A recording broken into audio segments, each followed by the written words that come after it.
계속해서 넘어뜨리려는 세력들 앞에서, 대적들 앞에서 이스라엘은 하나님께서 역사를 어떻게 이루시는지 목격하게 된 나라입니다.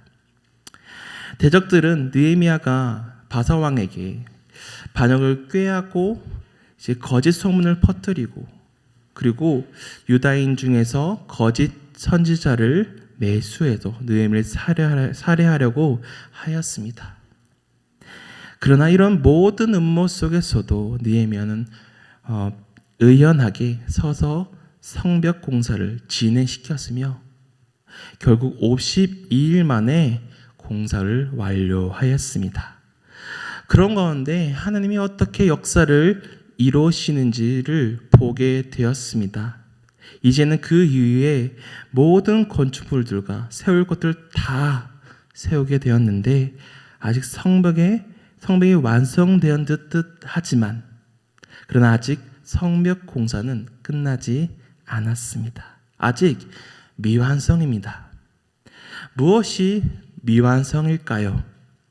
오늘은 저번 주제에 이어서 또 어떤 역사를 하나님이 이루어 가시는지 보게 되는데요.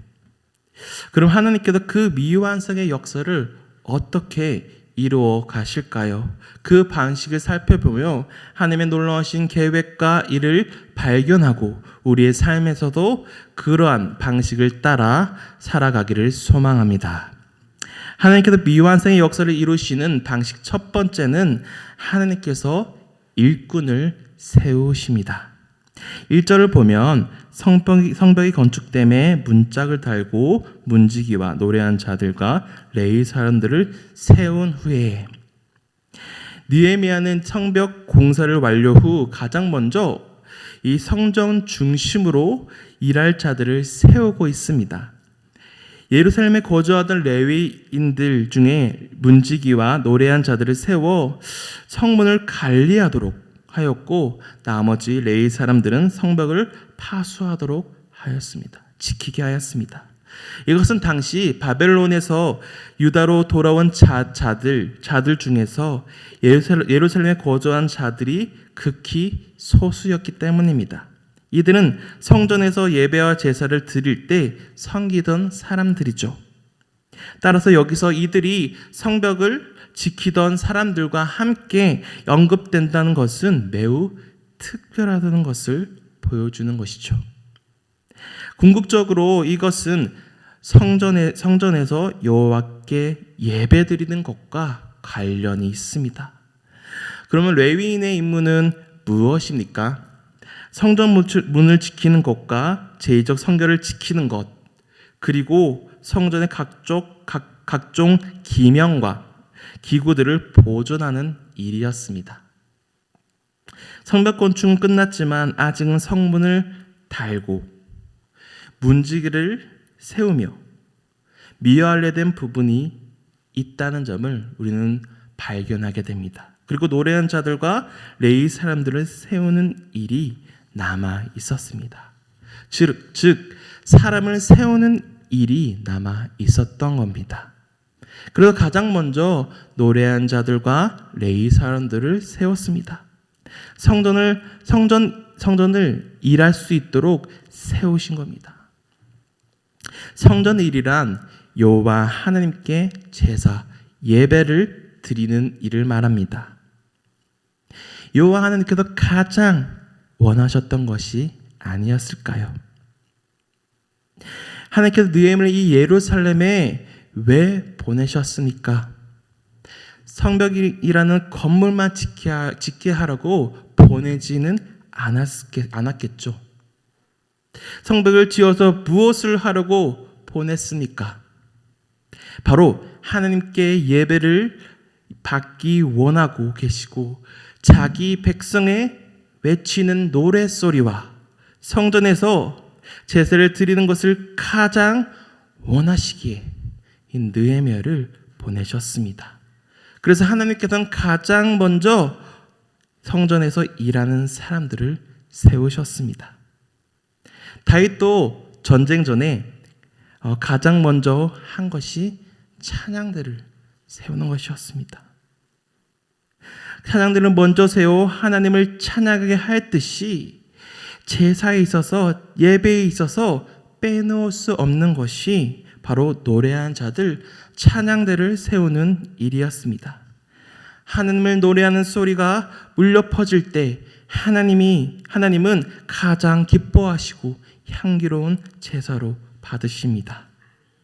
그렇게 성전 중심으로 한 사람을 세우셨다면 그 다음엔 성벽 예루살렘을 운영할 사람을 세우십니다.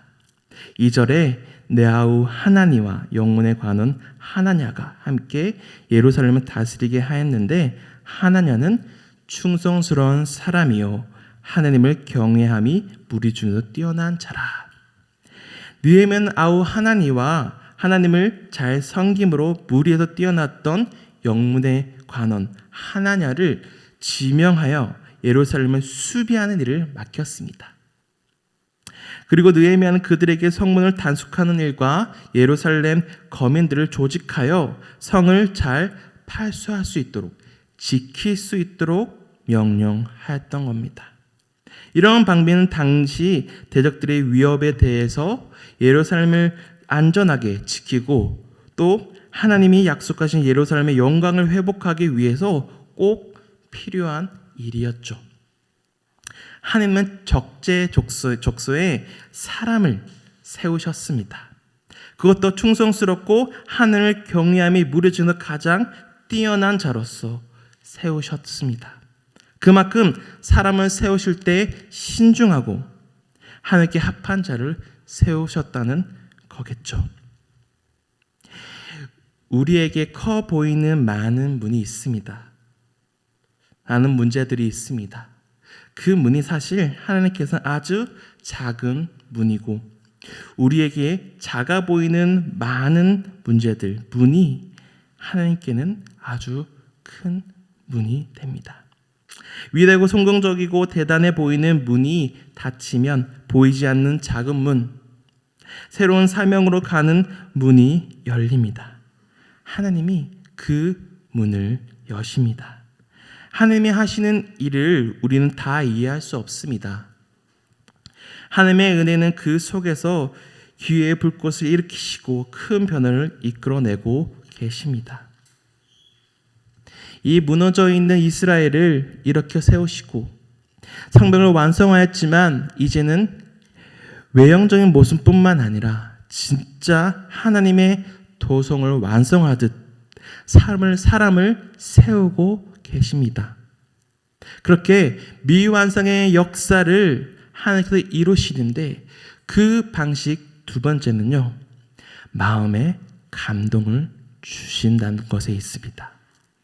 5절을 보면 내 하나님이 내 마음을 감동하사 이렇게 나와 있는데요, 느헤미야는 예루살렘의 영광을 회복할 방도를 찾는 중에 하나님께서 감동케 하십니다. 자신의 마음을 감동하게 하여 일을 하게 하신다는 겁니다. 느헤미야는 항상 하나님과 친밀한 관계를 유지하는 신앙생활의 모범을 보여줬습니다. 느헤미야는 항상 기도하며 하나님의 인도하심을 확신했다는 사실이 이 점에서 또 입증이 됩니다. 감동화서로 쓰인 이 단어가 원어로 보면 주다라는 뜻이 있습니다. 주다라는 뜻입니다. 그래서 직을 하자면 하나님께서 이 느헤미야에게 마음을 주셨다가 됩니다.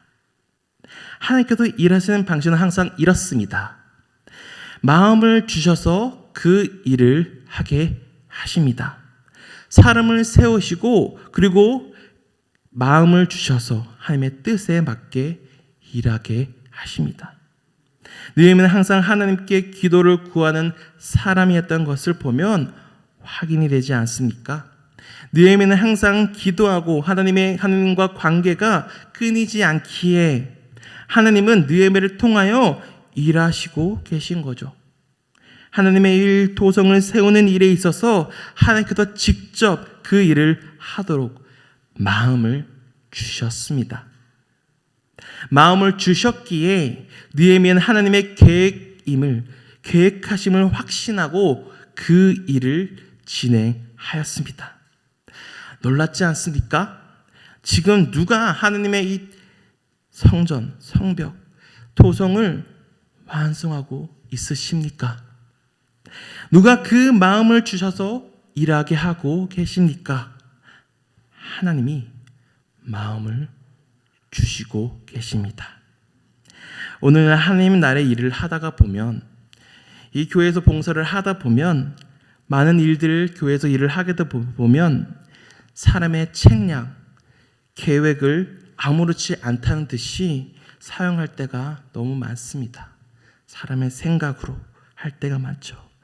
그러나 느헤미야는 자기가 어떤 정치적 책량을 세우고 그것을 진행시켜 나간 것이 아니라 하나님께서 주시는 마음으로 주시는 방법대로 하나님 나라의 일을 진행하였습니다.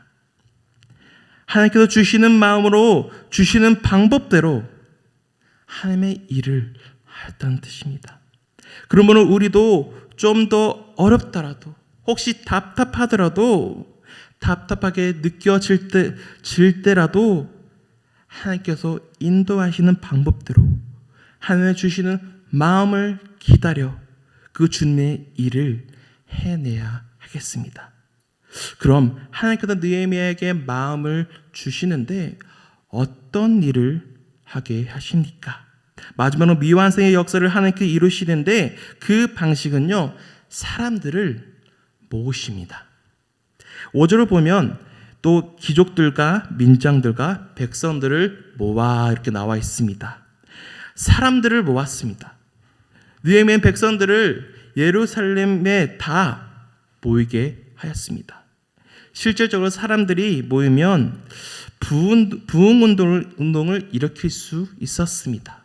부흥 운동을 하나라고 생각할 수 있습니다. 그러나 느헤미야가 한 일이 무엇입니까? 그런 일이 아니었습니다. 다른 일이었습니다. 예루살렘에 거주한 사람을 배정하기 위해 조사를 하였는데 그는 바벨론에서 먼저 돌아온 자들이 이미 조사해 놓았던 기록을 참조했습니다. 이처럼 하나님 나라의 일은 어느 한 사람의 세대에 끝날 것이 아니라 신앙의 계대를 이어나가면서 계속 전수되어야 하는 일입니다. 지금 느헤미야가 하고 있는 일이 무엇인 것 같습니까? 바로 성전으로, 성벽 안으로 사람을 채우는 일을 하고 있습니다. 느헤미야가 입수한 계보를 보면 바벨론 왕 느부갓네살에 의해 바벨론으로 사로잡혀 갔던 자들 중에서 노임을 받고 돌아와 각기 본성에 거하던 자들이 기록되어 있는데요. 또 7절을 보면 이 스룹바벨과 예수와 느헤미야와 아사랴와 라하마와 나하마니와 모르드게와 빌산과 이렇게 이름들이 기록되어 있고, 또 그 뒷절들을 쭉 보시면 계보가 나와 있습니다. 에스라 2장에서도 이 계보가 나오는데요. 왜 이런 계보를 이곳에 기록되었을까요? 기록했을까요? 이 계보들이 중요한 것 중 하나는 이스라엘 역사의 마지막 부분에 관한 귀중한 역사적 자료가 되었습니다. 또한 이 명단은 성벽 재건 사역을 마친 다음에 느헤미야가 지내고 있던 그 다음의 간신사를 보여줍니다. 간신사를 강조하고자 하는 특성을 지니고 있습니다. 그것이 무엇이냐? 그 목적은 예루살렘 성읍에 앞으로 더 많은 주민들이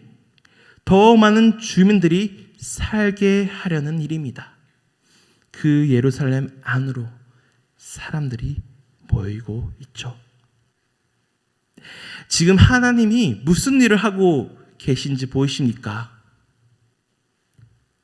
예루살렘의 사람들, 자기 백성들을 모으고 계십니다. 70절에 어떤 족장들은 역사를 위해 보조하였고, 총독은 어떤 일을 하였고, 또 71절을 보면 또 어떤 족장들은 이런 것들을, 또 나머지 백성은 이런 것들을. 또 73절을 다 같이 한번 읽어보도록 하겠습니다. 73절입니다.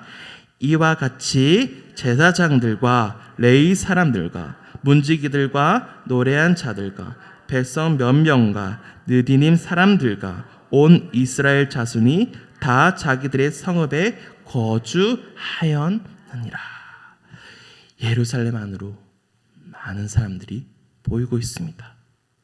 신분과 계층과 상관없이 하나님의 사람으로 모여들고 있습니다. 계보에 나오는 많은 사람들이 또 각자의 맡은 일에 최선을 다하고 있죠. 하나님의 역사를 위해서. 하나님께서 느헤미야를 통하여 외관의 성벽을 완성시키셨습니다. 그러나 하지만 그것으로는 아직 미완성이었습니다. 하나님은 그저 외형적인 모습으로만으로 예루살렘이라고 하지 않았습니다. 그 안에 하나님께서 사람을 세우시고, 하나님께서 일할 사람에게 마음을 주시고, 하나님께서 백성들을 채워놓고 계십니다. 모으고 계십니다. 하나님이 자신을 예배할 사람들로 채우고 있으십니다. 그리고 그 사람들을 이 역사를 위해 하나님께 예물을 드리며 그 안은 높으신 하나님의 영광으로 가득 차고 있습니다. 이것이 바로 하나님께서 역사하시는 방식입니다. 보이십니까? 하나님께서 택하신 백성들을 자신의 땅, 자신이 받을 영광을 위해 일하심이 보이십니까? 하나님께서 그 안에 일할 사람들을 세우심이 보이고 계십니까? 하나님께서 항상 기도하고 하나님과의 관계를 가까이 하고 있는 한 사람, 이 느헤미야에게 마음을 주셔서 역사하심이 보이십니까? 주관자로 일하시는 하나님이십니다. 이것이 진정 교회의 모습입니다. 교회는 건물이 아니죠. 교회는 하나님의 택하신 백성이 존재해야지만 그 교회가 되는 것입니다. 성전 성벽이 완성되었다고 다가 아닙니다. 미완성입니다. 미완성을 하나님께서 채우고 계십니다. 일할 일꾼을 세우시고, 일할 사람의 마음을 주시고, 그 안을 채울 자기 백성들을 모으고 계십니다. 하나님의 방식은 우리의 생각, 우리의 상식, 우리의 어떠함에 있지 않습니다. 하나님은 스스로 계신 하나님이십니다. 하나님이 하나님 되십니다. 그 누구도 부인할 수 없는 영원하신 하나님이십니다. 그러므로 우리들은, 여러분들은 주관자로 일하시는 하나님의 방식으로 살기를 원하십니까? 아직 미완성인 교회를 하나님께서 완성으로 이루어가고 계십니다. 우리의 인생도 아직 미완성입니다. 이 땅에 있는 모든 것이 아직 미완성입니다. 그렇지만 하나님께서 이루시니 우리는 믿고 나아가야 합니다. 제사장들, 레위 사람들이, 또 문지기들, 또 노래한 자들, 백성들, 성전 봉사자들, 온 자손이 하나님의 역사를 이루시는 방식을 따라 각자 자리에서 최선을 다한 것처럼 우리도 각자 맡은 그 자리에서 최선을 다해야 합니다. 오늘 우리는 이 미완성에서 완성으로 대역사를 이루고 계신 하나님을 보게 되었습니다. 하나님의 도성 성전은 외형뿐만 아니라 그 안에 택하신 백성들로 채워야 비로소 완성입니다. 그 모든 역사를 이루시는 하나님이십니다. 하나님 모든 역사 가운데 주관자로 역사하십니다. 하나님이 세우셨고, 마음을 주셨고, 모으셨습니다. 그러므로 느헤미야가 항상 기도한 것처럼 우리도 하나님께서 마음을 주셨을 때 주어진 일을 최선을 다하고 주어진 일을 하나님께서 주시는 바대로 마음을 주시는 바대로 그 일을 그 자리를 지킬 때 그것이 하나님의 진정 지금 교회에게 원하시는 바가 아니겠습니까? 아직은 미완성이지만 이미 하나님께서 이루어 놓으신 완성을 믿고 그 맡은 바 맡은 자리 나의 예배 자리 그 기도의 자리 나에게 주어진 그 일터 가운데 최선을 다하는 삶을 살아내기를 우리 교회가 되기를 간절히 소망합니다. 이 시간 예수 나를 오래